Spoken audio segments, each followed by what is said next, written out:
Nowadays, people think they know everything. Yeah. So Vedas is not an Indian knowledge. Something went wrong. After 2 days, the inspectors came back and said, "What are you doing? We are in a state of dire emergency, and it affects everybody's lives. See what happens." Because it was forbidden to export from Japan. Why is it performed only during sunset and sunrise?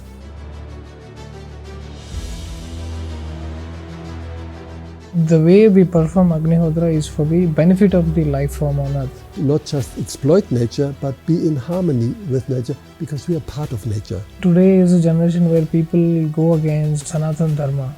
When things are done in a old-fashioned way, they ridicule, they want to attack. Is it really working? If it doesn't work, okay, forget about it. Namaskaram. People in today's generation often think they know everything, especially when it comes to spiritual realm. A bunch of atheists fashionably speak all sorts of education nonsense and then intentionally ridicule the spiritual sciences. I would like to start this podcast with one line: I know that I do not know. So I would like to learn from our honorable guest, Dr. Ulrich Berk, a famous Homa therapist from Germany and also the president of German Association of Homa Therapy. Welcome, sir. Thank you for the invitation. And I liked your first sentence. I know that I do not know. That was a famous saying of Socrates, one ancient Greek philosopher. And that is a very wise statement. And quite often nowadays people think they know everything. Yeah. And then they're not open to see new things, and they're not open to experience new things, and that is a problem. More importantly, as we know that Homa is a word which comes from Vedas. The science of Homa, Yajna or Agnihotra, comes from Vedas. So Ulrich, you are performing Agnihotra every day. Being in Germany, we see today a lot of Indians, they actually do not give that much importance to the Sanatana Dharma, the rituals and practices. So you being a foreign national, how you adapt our culture and how you cope up with this Agnihotra? So basically, I would like to learn from you, what is Agnihotra in your perspective? As you correctly say, Homas and Agnihotra comes from the Vedas. And Vedas is an ancient knowledge much older than all our cultures. So Vedas is not an Indian knowledge.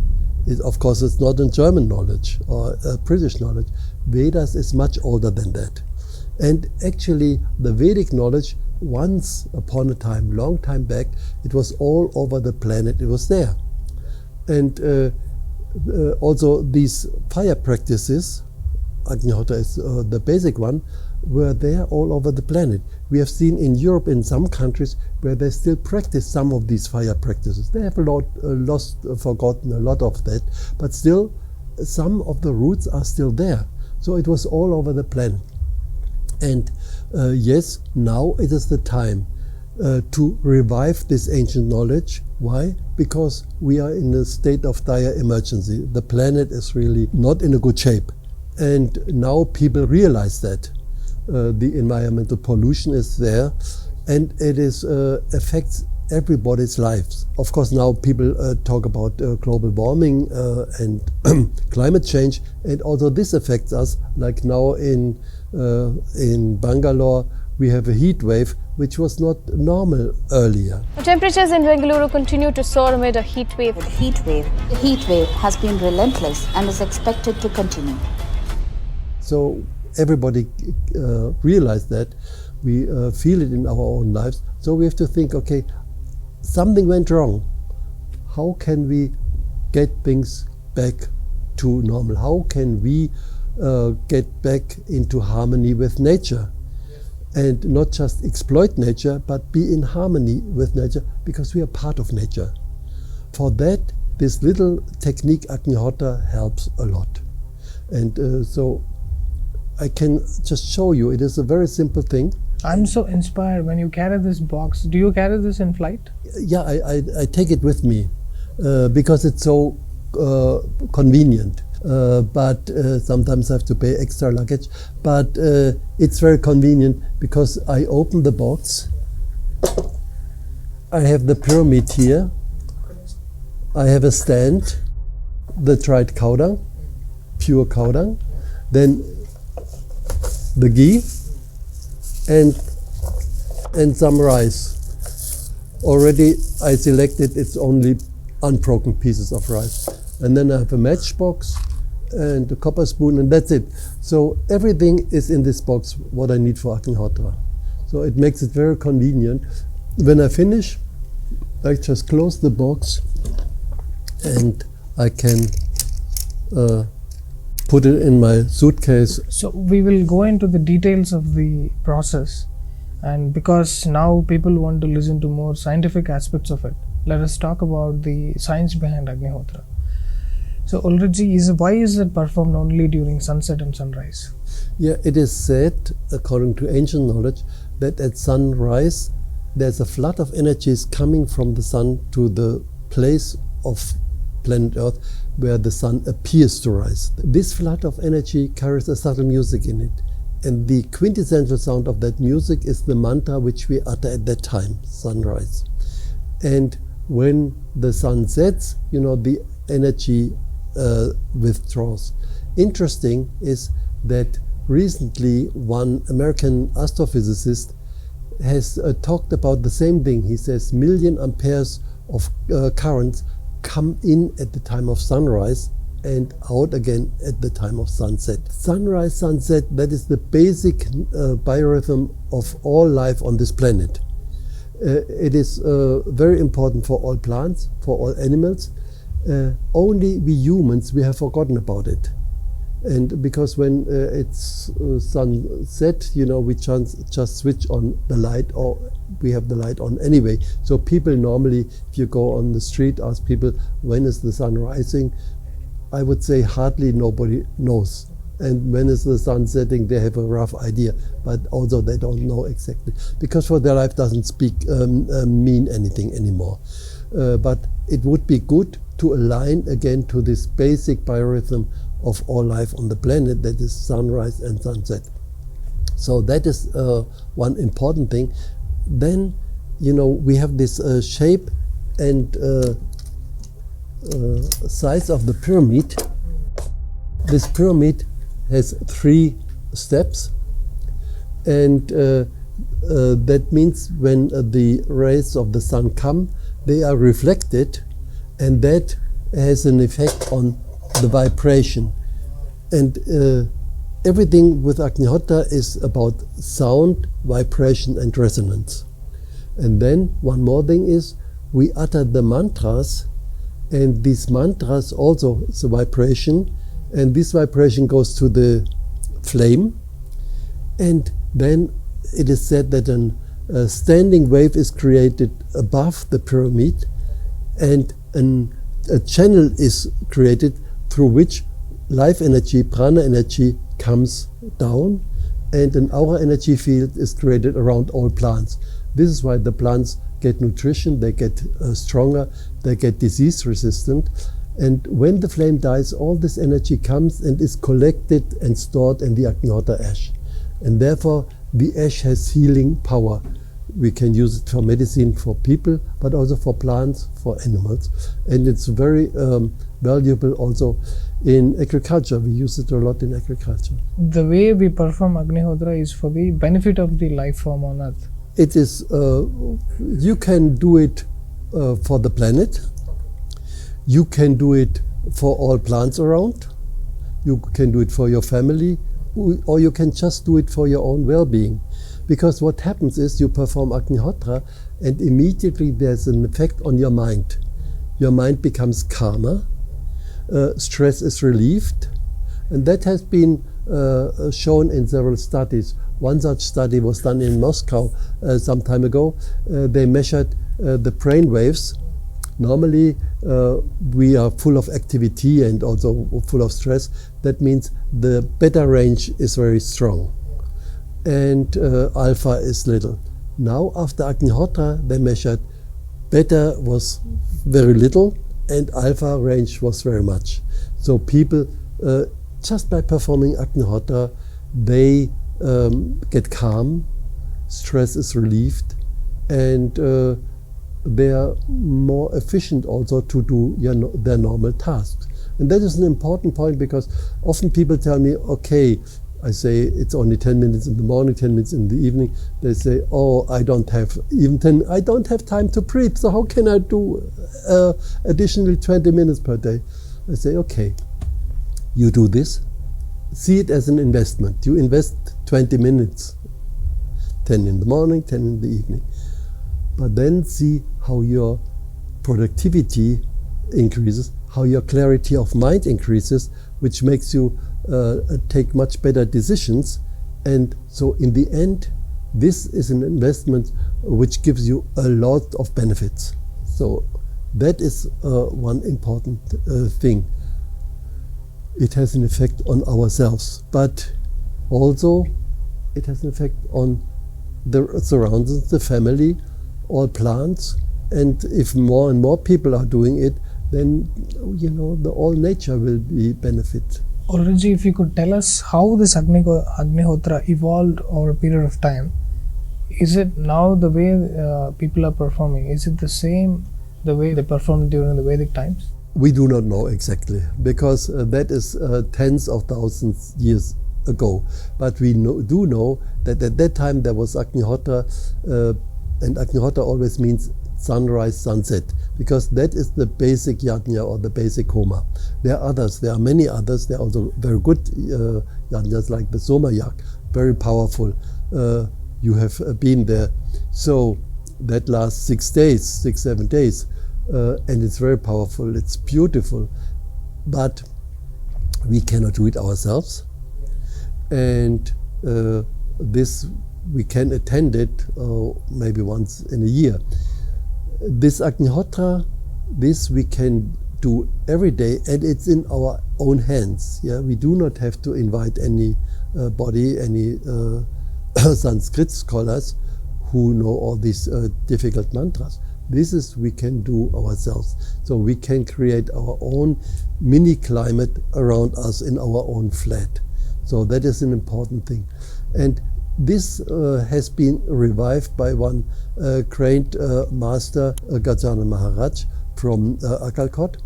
He took the task of rejuvenating the Vedas, and the main method, the basic method, is this Agnihotra. All over the globe, more and more people are performing Agnihotra.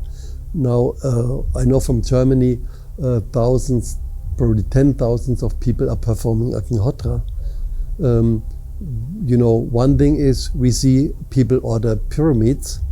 That is one indication, but even more important is when people order cow dung, because when they order pyramids, it means they're interested in Agnihotra. When they order cow dung, again, then it means they're using it, they're performing Agnihotra. So more and more people are performing in the Western countries, and also in India. In recent years, I would say since 10 years, it is increasing a lot. Ulrich, today is a generation where people go against the Sanatana Dharma. When things are done in a old-fashioned way, they ridicule, they want to attack. Have you faced any attacks from the atheists and leftist mob? I wouldn't say attacks, but some people ridicule that. And I would say, okay, let them do that. But it has become much, much less.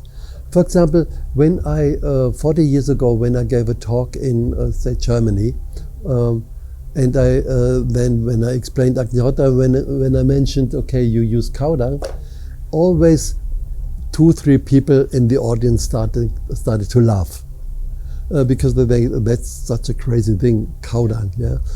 And that does not happen anymore. That does not happen anymore, because people are aware that we have to be open for new ways of healing, and also a little bit more knowledge about healing powers of cow dung. Interesting also, even then, after some people laughed, often in the audience there were 1 or 2 persons who said, yes, I have heard, my grandfather told me stories.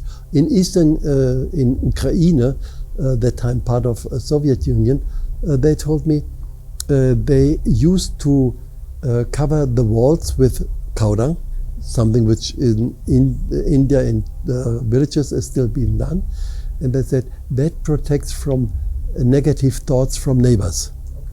So that is quite interesting. We know that cow dung, if you apply on the floor, it purifies from bacteria. And that is interesting. In one of the talks, one nurse from Switzerland said they learned this method in school. They didn't practice anymore, but they still learned it, that earlier in Swiss hospitals, the floors were disinfected with fresh cow dung. Fresh cow dung was spread and then wiped away again, and they learned that. So the knowledge was was still there. In Scandinavia, they have methods of treating intoxicated people who had drunk too much alcohol. Today, pump out the stomach contents.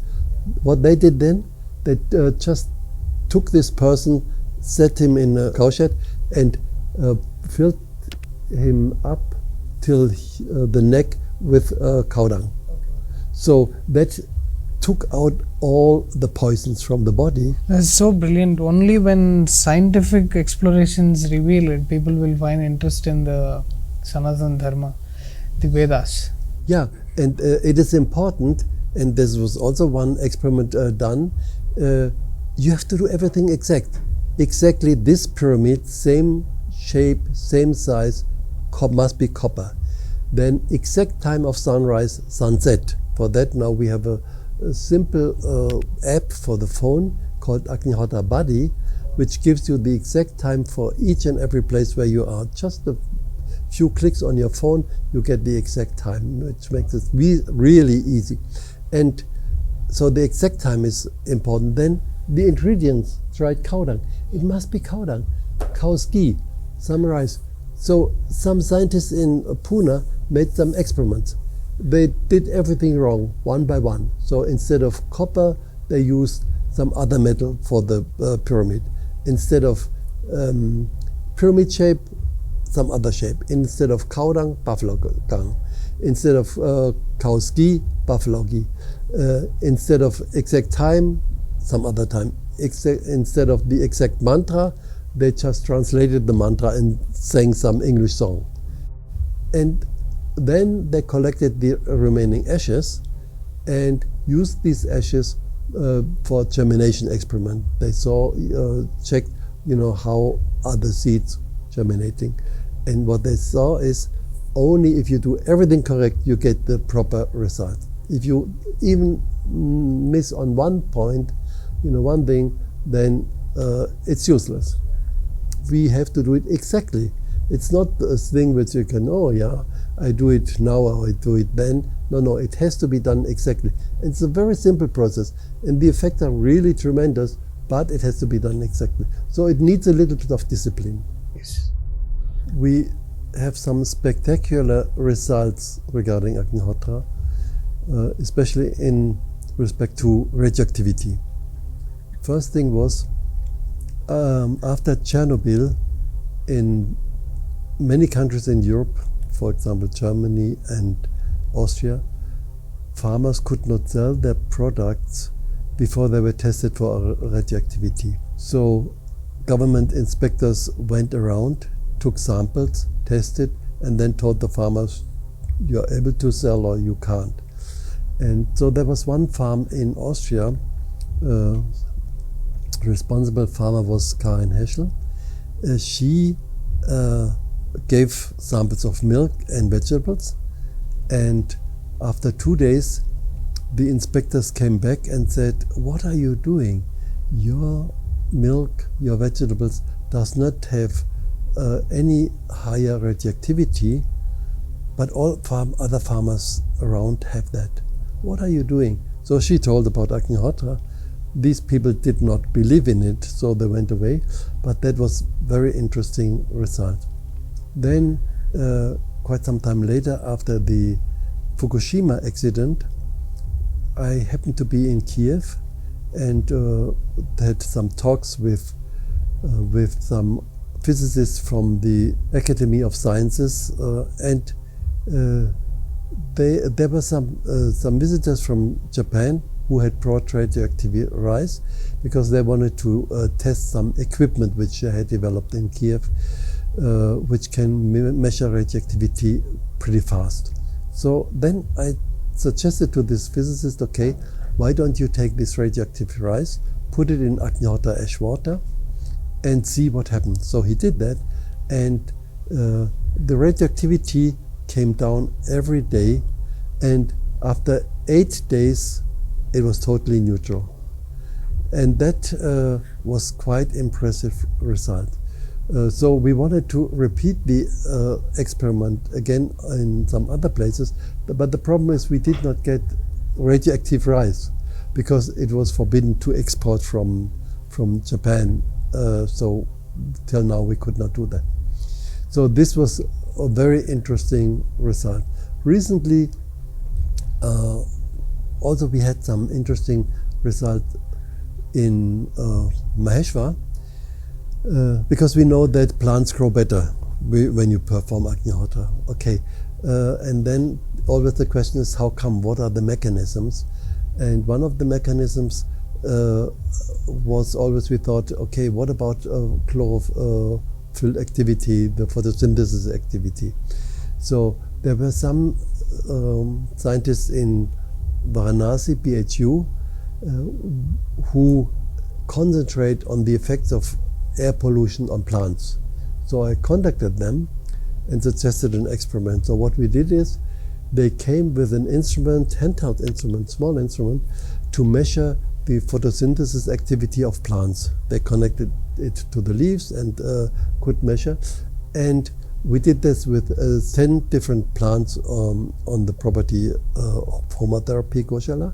And then they also measured the same plants 5 kilometers away and then compared. And photosynthesis activity was much higher with the plants in this Homa atmosphere. And now these results also have been published. Now we want to go on and do more research on the physiology of plants in Agnihotra atmosphere. Now, the way it is being prescribed by the sages, or how it is written, the way it has to be done, has its value in it. Yeah, we have to do it exactly. And this is what happened. In the course of time, people have forgotten step by step this ancient knowledge. And then in the end, there was just some tradition left, some ritual, which is in a way meaningless. And this is what many young people also feel. And this is, so it's understandable that they don't believe in it. So what we have to do is, we have to look into it from a scientific perspective. Is it really working? And that's important. If it works, fine. If it doesn't work, okay, forget about it. So Ulrich, I'm so overwhelmed to see the way you are propagating the real scientific aspects of Agnihotra, which has benefits for the inner well-being, the outer, and the life forms on planet. I wish more doctors take to it, because that's how the generation have become. Unless and until it comes from the message of a doctor or a scientist, they don't follow it. So I wish more people take to this. And is there any conclusion message that you want to give to the youth of the nation? If people who are listening to that, they're interested in joining hands and also do some scientific experiment, they are very much invited. Please share their contacts with me, and we can discuss then what could be done. Because that is really the need of the hour, to validate this ancient knowledge of the Vedas, so that more and more people understand it and are willing to do it themselves. Because that is, the main thing is, it is nice to know about Agnihotra, but only if you actually perform it, you get the benefit. So it is important that more and more people know, and they can do get their own experience and see how it works for them. Thank you so much.